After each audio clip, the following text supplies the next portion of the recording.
Welcome to Astro Love Painter. My name is NahSeh. I'm your astrologer. This horoscope is for Scorpio-centric people. If you are not sure if you're a Scorpio-centric person or even what centric means, then I've created a tutorial video where you can go to astro.com and print out your very own free natal chart.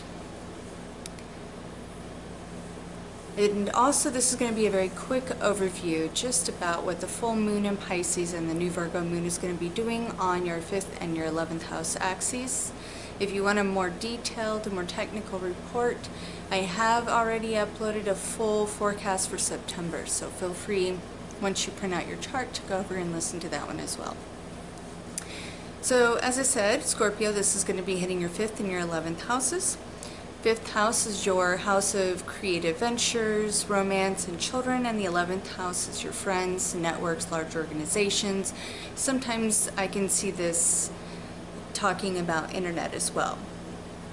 So the full moon on the 6th is going to be happening at 12:02 a.m. Pacific Standard Time, and that one is going to be in your 5th house. So that full moon, also being conjunct to Neptune, is going to bring a very,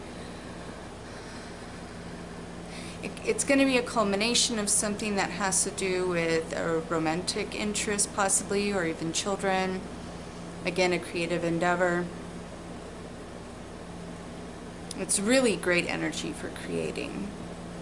And then the Virgo new moon on the 19th at 10:29 p.m. Pacific Standard Time is going to be in your 11th house, which is your friends, your large networks, organizations like nonprofit organizations, and internet. So this axis is going to be 2 weeks apart in its aspects, and then Mercury is going to go direct on the 5th, and that rules your 11th and your 8th houses. So you actually have 3 money houses that are being aspected here, but these money houses are not like the 2nd house, where that's money that you earn from your own hands and your own efforts. But the 5th house is the creative house, so that could be a hobby, that could even be something entrepreneurial.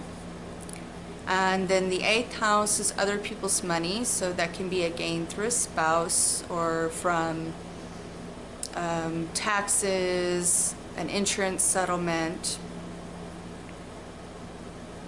Also, the occult is there. And then the 11th house is gains that are coming from, again, internet is another way to look at that, or friends.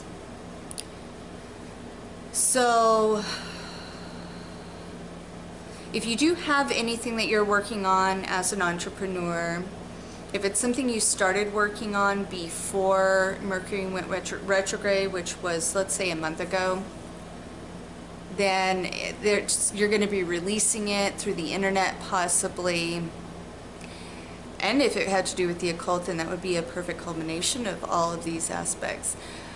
But I would, only if it's something you were already working on over a month ago, then it would be fine to release that between the 8th and 10th and up until the 18th, because the 19th is that Virgo new moon, and that's going to be in your 11th house. So if you can hold off, I would wait until about the 22nd. If it's something you definitely started working on during the Mercury retrograde, wait until about the 22nd and 23rd to release that. So all of these mercurial situations are going to get sorted out if you've been feeling kind of stuck in the 8th house and the 11th house. So 8th house, that would be if something that your spouse was working on, or job related issues, insurance settlements, and that was feeling like you couldn't get the paperwork to go through and there were delays, then that's going to start to be relieved after the 5th, closer to the 8th and 10th of the month. That's going to start moving through. So anything having to do with contracts, publishing, paperwork, even vehicles are considered mercurial, any kind of technology, all of this energy is going to start moving forward again by the 10th. And then between the 10th and December, we're actually going to have all of our personal planets moving direct. But that also includes Saturn and Jupiter, because we do experience those on a really close level. Even though Saturn is an outer planet, man, do we feel it when Saturn goes retrograde, or you could feel very restricted depending on what house it's moving through, and then Jupiter's that expansion. So then Pluto going direct on the 28th, then it's a green light for everybody, all signs. You can move forward full steam ahead. Again, it's best to wait on new projects until you see that sliver of the new moon around the 22nd.